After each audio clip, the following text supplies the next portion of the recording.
Mga kapuso, posibleng mas mataas na presyo ng LPG ang sasalubong sa Pebrero hanggang sa Marso. Ayon po yan sa Department of Energy. Bunsod daw yan ng kombinasyon ng freight cost, insurance at posibleng nangyayari rin sa produksyon nito. Dagdag pa ng kagawaran, nagmamahal din ang Dubai at Brent crude oil.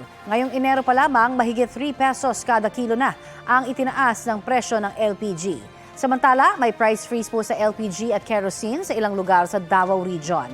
Epektibo po yan ng 15 araw kasunod ng deklarasyon ng State of Calamity.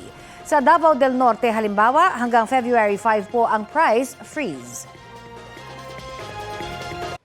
Kapuso, para sa mga maiinit na balita, mag-subscribe sa GMA Integrated News sa YouTube.